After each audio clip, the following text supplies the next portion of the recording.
اب ایک عالم نے مکہ شریف میں سوال کیا، وہاں میرے 2 بیان ہوئے، اس میں ایک عالم نے سوال کیا کہ دل جب سخت ہو جاتا ہے بعض وقت اور دل میں عبادت کا مزہ نہیں آتا، کعبہ شریف کے طواف سے بھی کچھ پتہ نہیں چلتا کہ کہاں کیا طواف کر رہا ہوں، کچھ بھی دل میں نرمی نہیں رہتی، نہ توبہ کرنے میں مزہ، نہ نماز میں مزہ، نہ کعبہ شریف کے طواف میں مزہ، ایسی سختی کا کیا علاج ہے؟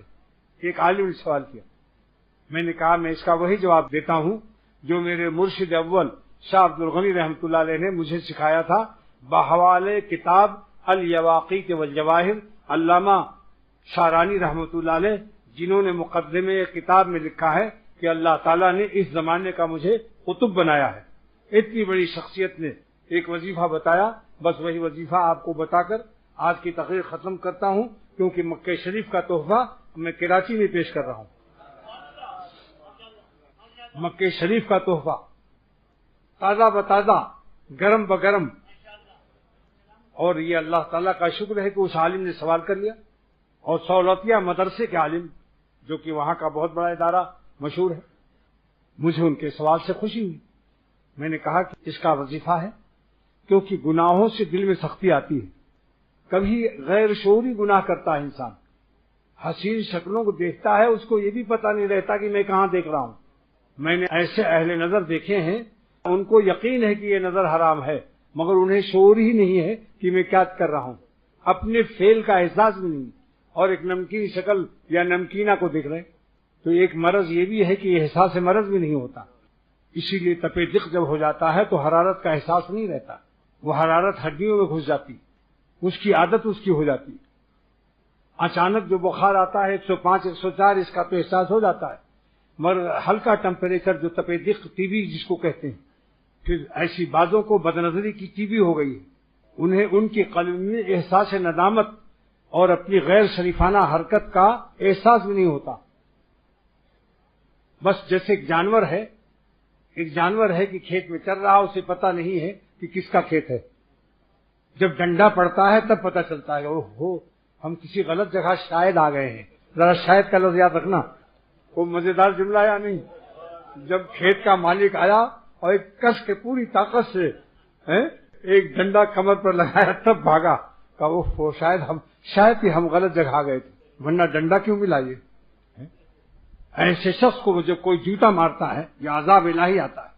اب یہ دعا کتنی پیاری سکھا رہا ہوں، اور مرض کتنا سنگین ہے۔ یہ مرض وہ ہے اکثر لوگوں کو پیش آ جاتا ہے، کبھی کبھی دل میں رقت، نرمی، دعا میں لذت، مناجات میں لذت، نماز میں مزہ، تلاوت میں مزہ، ذکر میں مزہ، شیخ کے پاس بھی مزہ، اور بعض ایسے حالات آتے ہیں کہ شیخ کے پاس بھی اس کو اچھا نہیں لگتا، ایسے الو کی طرح بیٹھا رہتا ہے۔ یہ دل کی بے شعوری اور سختی کا علاج سن لو، یا حیو یا قیوم پڑھو، آسان ہے نا بھائی؟ اسم اعظم ہے، اسم اعظم اے زندہ حقیقی کہ جس کے ساتھ ذات کے صدقے میں سارا عالم زندہ ہے۔ یا حیو کی صفت کا ظہور اگر ہٹا لے سارا عالم مر جائے گا اور قیامت آ جائے گی۔ حیات کل شیء بہ معبدن، مولا علی قاری فرماتے ہیں یا حیو کے معنی وہ زندہ حقیقی جس کی حیات کے صدقے میں سارے عالم کی حیات قائم ہے۔ حیات کل شیء بہ معبدن، ہر شے کی حیات اللہ کی حیات سے قائم ہے، صفت حیات کا عکس و فیضان آ رہا ہے۔ قیامت کے دن یہ صفت حیون کی اللہ ہٹا لے گا، جس سے آسمان و زمین اور سورج و چاند سب گر پڑیں گے، سب مر جائیں گے۔ یا قیوم مانے ہے سنبھالنے والے، سارے عالم کو سنبھالے ہوئے ہیں۔ دنیا کے نیچے کوئی تھونی ہے؟ دنیا کا گولا دیکھ رہے ہو 24,000 میل کا، پہاڑ بھی لدا ہے، سمندر بھی ہے، نیچے کوئی سپورٹنگ ہے؟ آپ میں ایک رومال چھوڑتا ہوں اس فضا میں، دیکھو گر گیا کہ نہیں؟ پہلے لاؤڈ اسپیکر پر گرا، پھر میری گود میں گرا، بتدریج گرا، اس کو ٹیکا ایک بیچ میں مل گیا اتفاق سے۔ تو رومال ایک فضا میں قائم نہیں کر سکتا مخلوق، تو سارا عالم کیسے ہوگا؟ لیکن 24,000 میل کا گولا، سمندر، پہاڑ سب بغیر ستون ہے۔ یہ قیوم کا اثر ہے، سنبھالنے والا۔ یہ صفت دونوں میں اسم اعظم ہے۔ تو دل مردہ ہو گیا تھا یا حیوں سے حیات ملے گی؟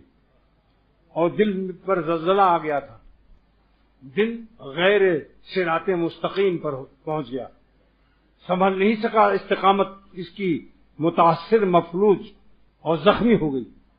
تو یا قیوم اے گرے ہوئے دل کو پھر سنبھال لے، یا حیو اے مردہ دل کو پھر حیات دے دے، یا قیوم اے گناہوں میں گرے ہوئے دل کو پھر سے تو اپنی قدرت قاہرہ کی کرین سے پھر ہمیں اٹھا لے، ہم گرے پڑوں کو پھر تو اٹھا لے اور اپنا بنا لے۔ سمجھ گئے یا حیو یا قیوم؟ اس معانی کا تصور کر کے جب آپ پڑھیں گے تو نفع پورا ملے گا۔